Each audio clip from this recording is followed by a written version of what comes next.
6h-9h sur Europe 1. Le débrief de la matinale, les temps forts de ce que vous avez entendu ce matin sur Europe 1. Le porte-parole du gouvernement, Stéphane Le Foll, était mon invité à 7h45 pour l'interview Vérité. Et il est venu répondre aux critiques de Nicolas Sarkozy, l'ancien chef de l'État, qui s'est dit hier consterné par l'usage du mot apartheid par le Premier ministre.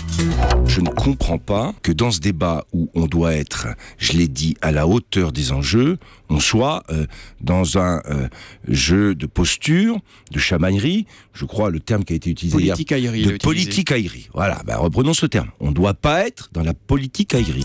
Eh bien, vous réagissez, chers auditeurs, des deux côtés. Venant de Sarkozy, qui a parlé de nettoyer les cités au Karcher, c'est l'hôpital qui se fout de la charité, écrit Braise 3002. Autre réaction, mais mêmes éléments de langage, écoutez. Le Foll ne vaut pas de la politicaillerie. L'hôpital qui se fout de la charité, le PS sait-il faire autre chose que de la politicaillerie? On veut de vraies actions. Et ça, c'est A2CM Kodo, toujours avec le Twitter, avec le hashtag un matin.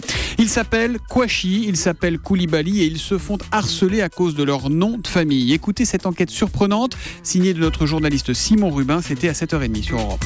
En France, on compte au moins 13 Amédi Koulibaly, plus de 80 personnes s'appelant Kouachi. Et pour certains d'entre eux, depuis 2 semaines, c'est un harcèlement continu. Imaginez, chez Amédi Koulibaly, 54 ans, résident près de Paris, jusqu'à une dizaine d'appels quotidiens. Expérience traumatisante pour Sonia Kouachi et sa sœur qui vivent dans le sud.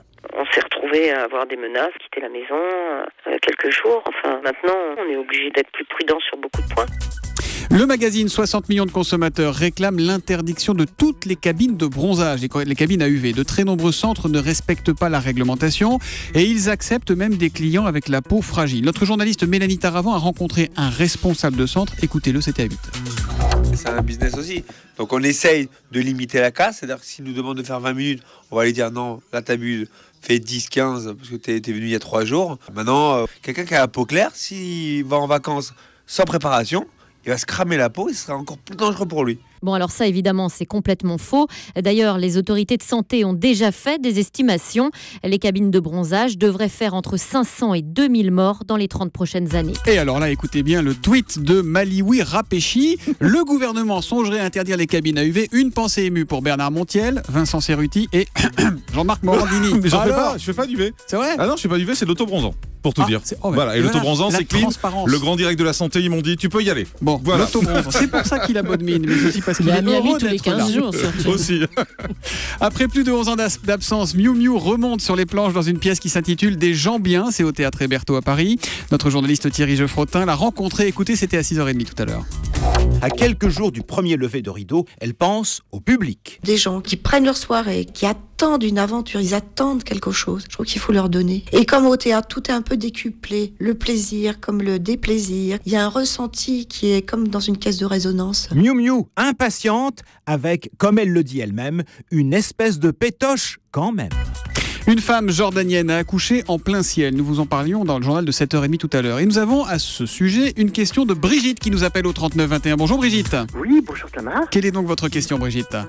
Eh bien, ma question est très simple. Vous avez évoqué une naissance qui a eu lieu donc en plein ciel, si j'ose dire. Et je voulais savoir si le fait de naître justement dans un avion donnait droit à des billets gratuits à vie. Très bonne question, Brigitte, que je pose à Baptiste Cordier. Alors, billets gratuits à vie pour le bébé ou pas? Eh bien non, Thomas. Eh bien non, Brigitte. Les enfants nés en vol n'ont pas le droit à des billets gratuits toute leur vie. C'est un mythe contre lequel les compagnies aériennes doivent régulièrement lutter. Elles offrent simplement un cadeau aux parents. En fait, il vaut mieux naître dans un train parce que là, la SNCF offre tous les billets jusqu'à ce que l'enfant devienne majeur. C'est sympa ça. Mais j'ai quand même une bonne nouvelle. Naître en plein vol, ça permet d'avoir une double nationalité, celle de la compagnie aérienne, parce que l'avion, c'est considéré comme l'extension du territoire, en l'occurrence la Jordanie, et puis aussi celle du pays d'arrivée, si ce pays pratique ce qu'on appelle le droit du sol, et c'est le cas aux États-Unis. L'avion a atterri à New York et les bébés nés sur le sol américain peuvent demander la nationalité américaine. Donc cette petite fille, elle pourra avoir la double nationalité jordano-américaine. Eh bien, grâce à Baptiste Cordier, on saura ce qui nous arrive si on accouche désormais dans les avions, ce qui n'est quand même pas si courant que ça. Hein, non, c'est très très rare, 1 ou 2 fois par an. Ouais, en tout cas, ça doit laisser des souvenirs à tout l'équipage. Jean-Marc Morandini, bonjour. Bonjour. Si vous voulez réagir, vous savez comment vous faites. Twitter avec le hashtag un matin, europe1.fr ou 3921. Je n'y manquerai pas.